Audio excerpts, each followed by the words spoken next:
Hi YouTube, and welcome to another knife analysis video.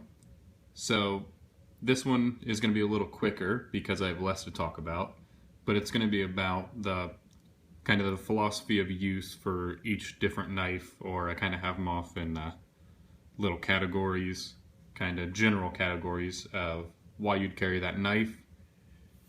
So I'll start off with the cheap knives because I've already done their own separate video on them and I've talked about it a lot. So just got the Utilitac 2, the CRKT Shenanigan, and the Spyderco Tenacious. So these are the cheap knives. They're pretty much lesser materials. They're not as good. They don't really function as well sometimes. Like, they're not as smooth. You can see with this one. You can get them as smooth, but a lot of these other ones, they're kind of just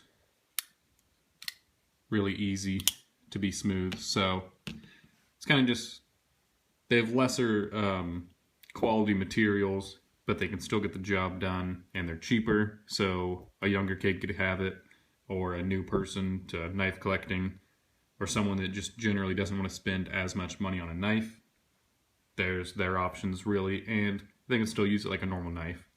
So that's pretty much why you'd use it, or what those are for, I'd say. And next I'll go clockwise. So these are kind of the users, but not very expensive still. So this one's around $120 right now online. 120. This is a little more. The Sage 2 is about $150, I think. And the Manix lightweight, Manix 2 lightweight is even cheaper than 120, I'm pretty sure. So these are pretty much just, they're also users, kind of built for that. These two have the compression locks, the Yojimbo 2, which I have right now, and the Paramilitary 2. So they're more for using, but they have better materials, so CPM S30V, so you can use it a lot, you can handle it, you don't need to sharpen it as much, the blade won't chip as easily. It's got a nice full flat grind, so it can cut really easily. Really thin edge on it because of the full flat grind. So it's pretty much what these are for. Kind of, you can use them. You probably don't really want to scratch up them too much, but you won't mind it. But they're pretty much for being able to be used. Just a little better looking knife that you'd like to use. And these two are in their own category of kind of just weird. So as you can see, it's kind of small, little impractical, because the blade is so narrow height-wise and pretty thick compared to the height and length. It's not very thin, so it doesn't cut very well, but it can still cut stuff. So this is kind of just, yeah, I guess, really, if you're not supposed to have a knife somewhere and you really want to carry it, you can hide it. But mainly, like, just carrying it somewhere where, like, maybe, I don't know, gym shorts or something, that'd be a good reason to carry this one because it's so small and light. But kind of impractical because if you're not supposed to be carrying a knife somewhere, you probably shouldn't just carry a small knife.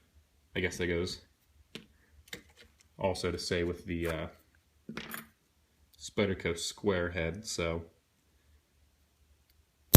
this one's kind of also just got like a little unique factor of it since it's titanium frame lock, one-sided. So that's one of the cool things about that. I guess one of the reasons to carry it, because it's just kind of cool, nifty little knife to carry around, you could say. Same with the Boker Wartoad. It's got a little bit of fingerprinting on it, but kind of not useless, but a little impractical. Well, really impractical because of the way the blade shape is.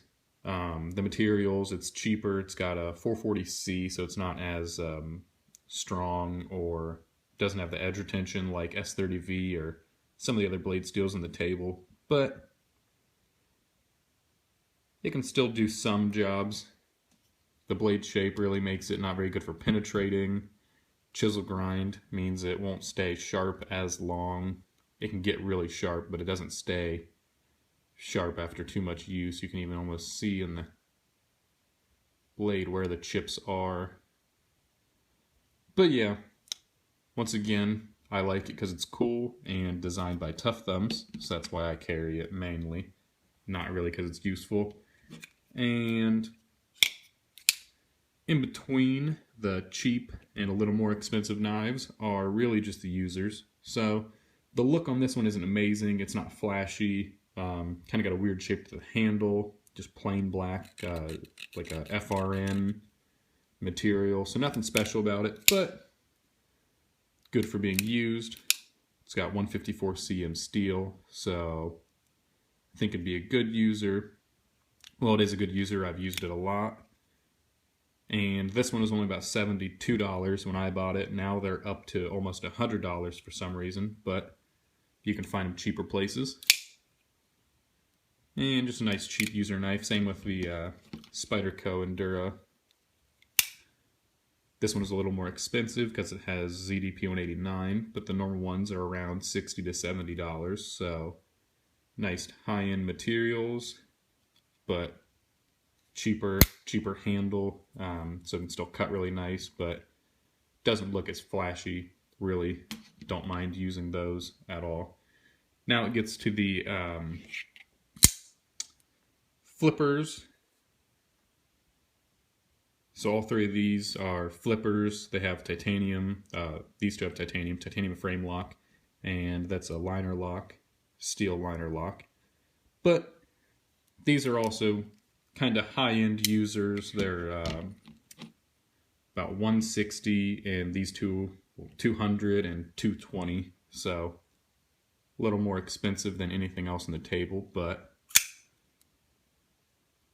I think the main reason to carry it is because it's a flipper and it's fun to mess with. They're kind of flashy. They got the nice satin blade on this one, satin blade on the Bionic, carbon fiber. They look really cool. They function great. They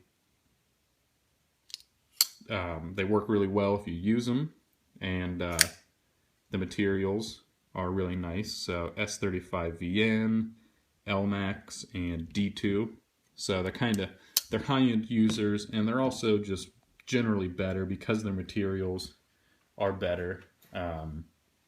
And last, the one that was in my pocket today that I just remembered about is the Strider. So this is kind of in a separate class of all the others because it is a lot more expensive. So they were $400 a couple weeks ago.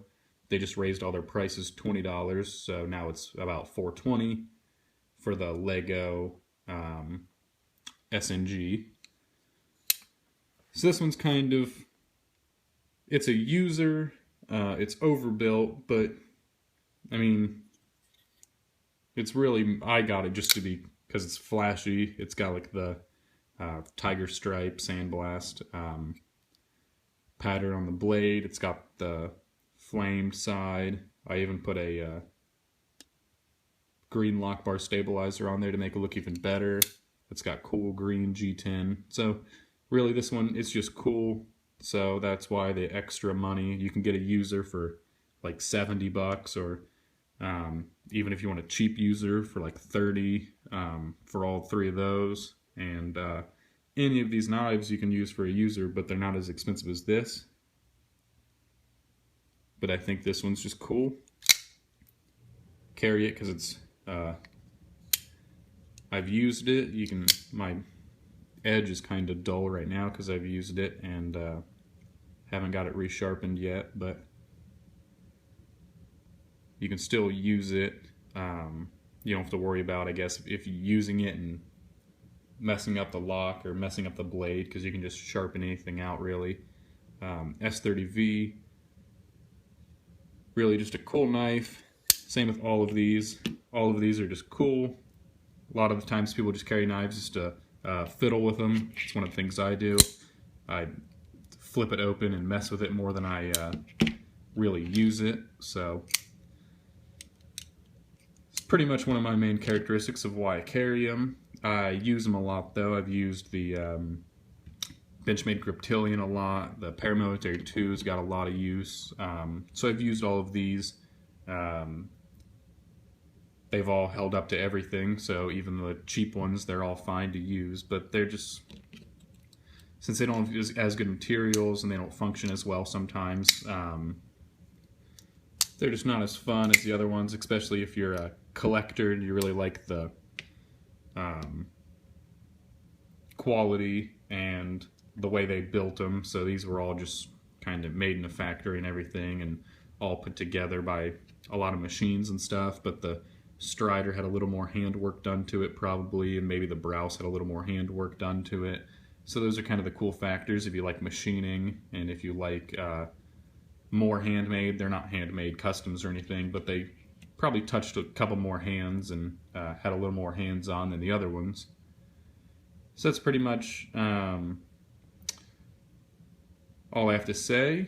So thanks for watching. If you have any more if you have any ideas of something you want me to talk about, just comment. Don't forget to like and subscribe, and I'll see you later.